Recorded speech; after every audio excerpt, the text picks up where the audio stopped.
Selamat pagi anak-anak kelas 9. Kita bertemu lagi di mata pelajaran prakarya, yaitu di bab pertama di semester 2. Kali ini kita akan belajar tentang kerajinan berbasis media campuran. Nah, materi ini ada di e-book prakarya ya, di semester 2 halaman 3 sampai 29. Simak baik-baik video pembelajaran dari awal, pertengahan, sampai akhir. Nah, yang selanjutnya anak-anak dapat melihat peta konsep dari kerajinan berbasis media campuran. Oke, anak-anak simak baik-baik peta konsep ini ya.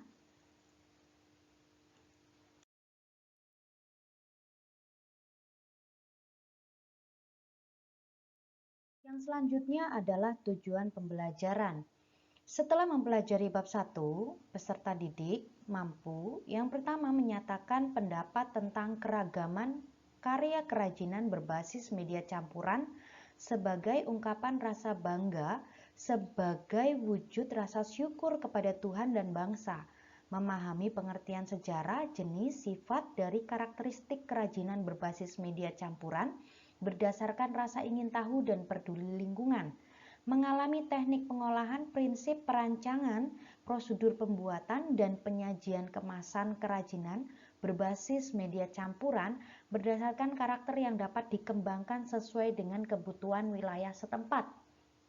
Yang terakhir, merancang, membuat, menguji, dan mengkomunikasikan produk kerajinan berbasis media campuran daerah setempat berdasarkan teknik dan prosedur yang tepat berdasarkan orisinalitas, ide dan cita rasa estetis diri sendiri dengan disiplin dan tanggung jawab.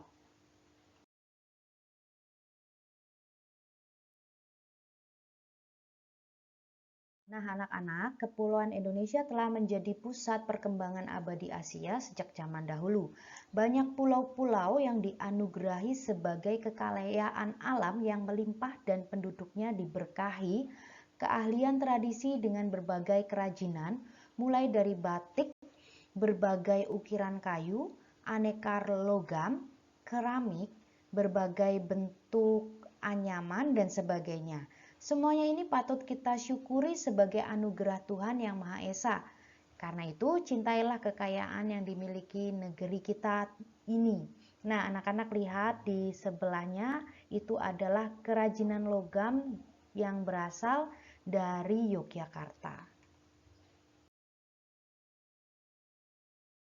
Kerajinan berbasis media campuran banyak dilakukan oleh pengrajin karena yang pertama adanya kekurangan bahan baku atau memanfaatkan bahan baku yang tidak banyak jumlahnya.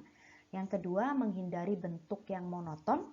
Yang ketiga, meningkatkan estetika pada tampilan produk. Dan yang keempat, lebih terlihat modern karena dapat disukai oleh semua kalangan. Anak-anak bisa lihat contohnya, di situ ada kerajinan berbasis campuran antara batu dengan logam, ya, bentuknya perhiasan. Dan yang selanjutnya itu ada batu dengan kayu, ya.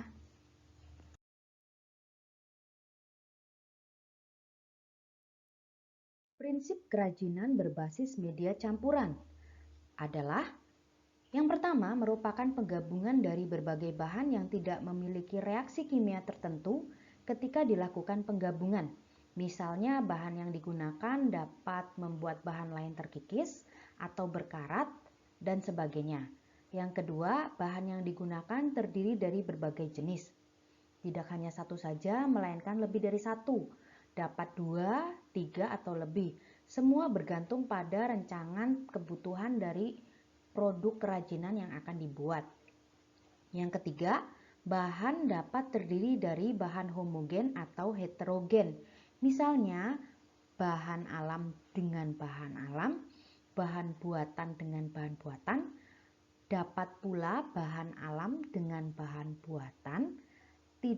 Yang pasti, tidak terjadi perubahan fisik pada salah satu bahan yang digabungkan. Misalnya terjadi lelehan setelah direkatkan dan sebagainya. Yang keempat, masing-masing bahan memiliki karakteristik sendiri yang saling mendukung wujudnya. keindahan estetika dari sebuah produk kerajinan yang dibuat. Dan yang kelima, penggabungan bahan yang dilakukan harus dapat menyatu dengan bahan lainnya sehingga terjadi kesatuan dan harmonisasi.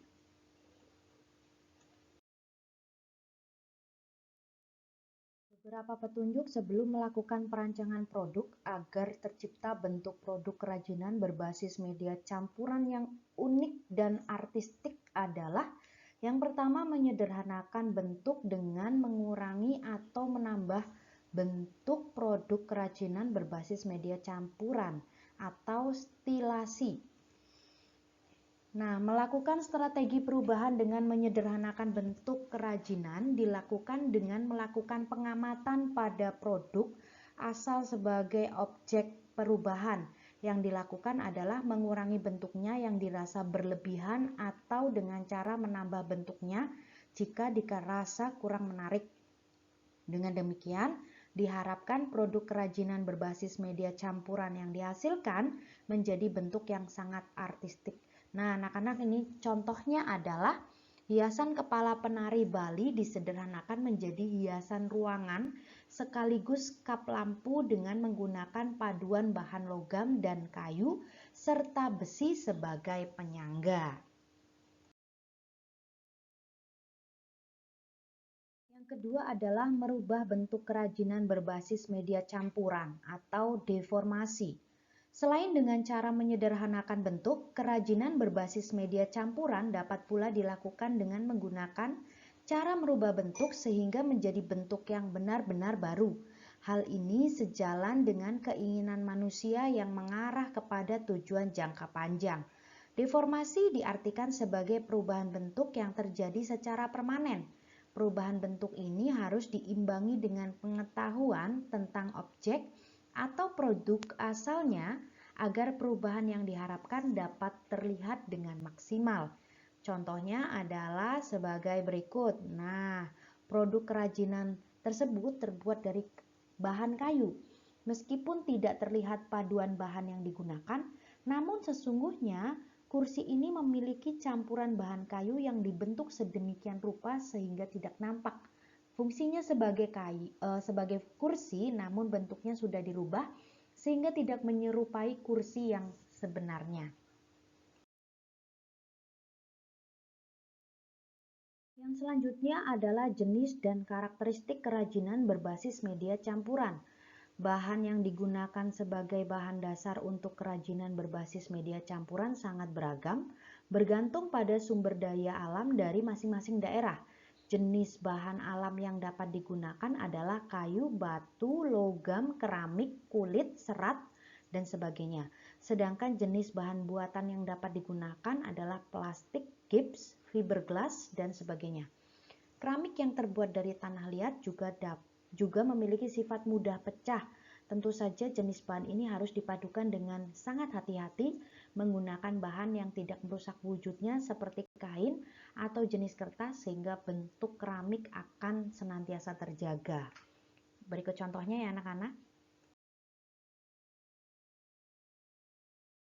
Berikut ini beberapa bahan dasar dan bahan paduannya yang dapat dikatakan cocok atau padu untuk dijadikan bahan campuran dalam produk kerajinan. Yang pertama, batu. Batu terdiri dari batu permata atau batu mulia dan juga ada batu akik. Aneka bentuk, tekstur, dan warna batu yang menarik dapat dipadukan dengan berbagai bahan lainnya seperti kayu, logam, dan lainnya. Berikut hasil produk dari paduan bahan dasar batu. Anak-anak bisa lihat contohnya. Yang pertama adalah batu giok dengan kayu. Kemudian yang selanjutnya adalah paduan antara batu bungur. Batu bungur ini asalnya dari Tanjung Bintang, Lampung, dengan logam. Kemudian yang bentuknya cincin ya. Kemudian yang selanjutnya adalah logam dengan batu juga, oke ya.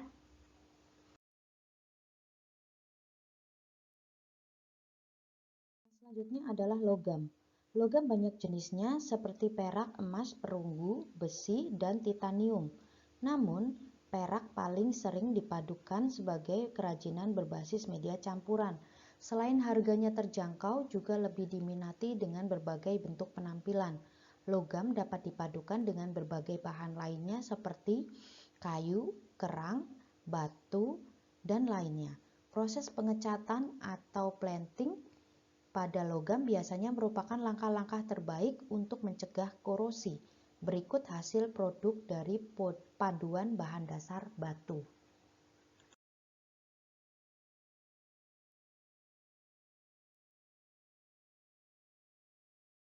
Plastik. Plastik banyak jenisnya seperti botol, kantong, gelas, perabot dapur, perabot rumah tangga, dan lainnya. Namun, botol paling sering dipadukan sebagai kerajinan berbasis media campuran.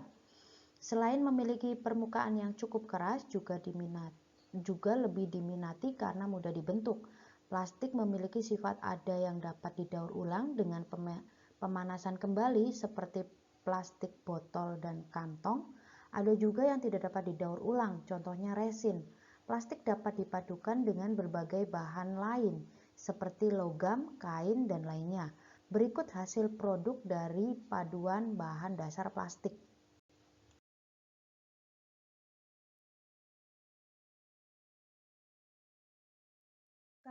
Kayu juga banyak jenisnya seperti kayu jati, meranti, nangka, jati Belanda, kayu hitam, dan sebagainya. Sumber daya masing-masing daerah berbeda. Beberapa jenis kayu dipilih karena bersifat kedap air, isolator, dan mudah dibentuk.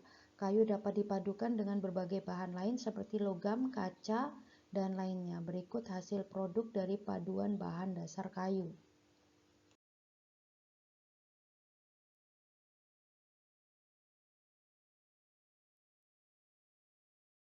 Keramik. Keramik berasal dari tanah liat. Bahan baku keramik yang umum dipakai adalah feldspar, ball clay, kuasar, kaolin, dan air. Karena sifat keramik rapuh dan mudah pecah, maka keramik dapat dipadukan dengan berbagai bahan lain yang bersifat lembut atau ringan, tidak merusak, seperti kain, rotan, kertas, atau karton, dan lainnya. Berikut hasil produk dari paduan bahan dasar keramik.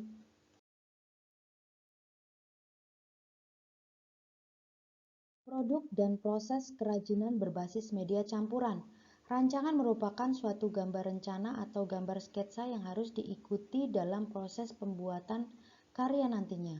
Gambar rencana ini sangat penting sebagai bahan bantu memonitor diri agar bekerja sesuai rencana.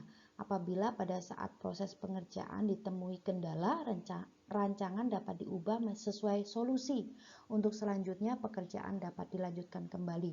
Biasakan membuat rancangan sebelum berkarya. Sketsa pada rancangan juga bagian dari karya seni rupa, sehingga apabila kamu membuat dengan bagus, karya rancanganmu dapat dibingkai dan dipamerkan atau dipasarkan juga.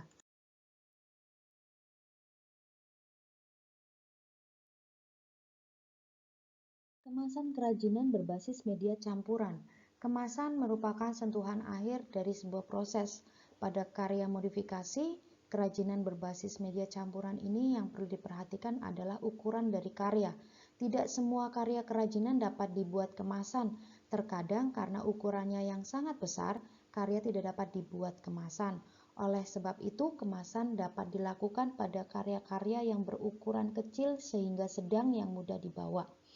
Perlu diingat keempat fungsi kemasan yang telah dibahas pada bagian terdahulu. Prinsip desain berkelanjutan tetap terus menjadi prioritas, meskipun yang dibuat adalah kemasan. Perlu dipikirkan agar kemasan tidak langsung dibuang, namun dapat digunakan untuk fungsi lain oleh konsumen. Dengan demikian, penting untuk memikirkan bentuk kemasan yang menarik untuk dibuat.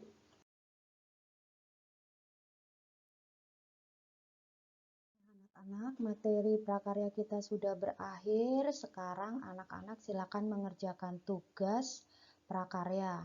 Nah, kerjakan tugas tersebut di buku prakarya.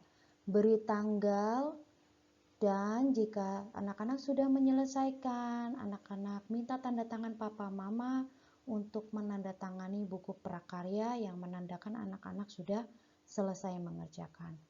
Oke ya. Kerjakan tugas tepat waktu. Jangan tunda tugas karena besok hari pasti akan ada tugas yang lain. Oke, semangat mengerjakan, tetap semangat belajar. Tuhan Yesus memberkati.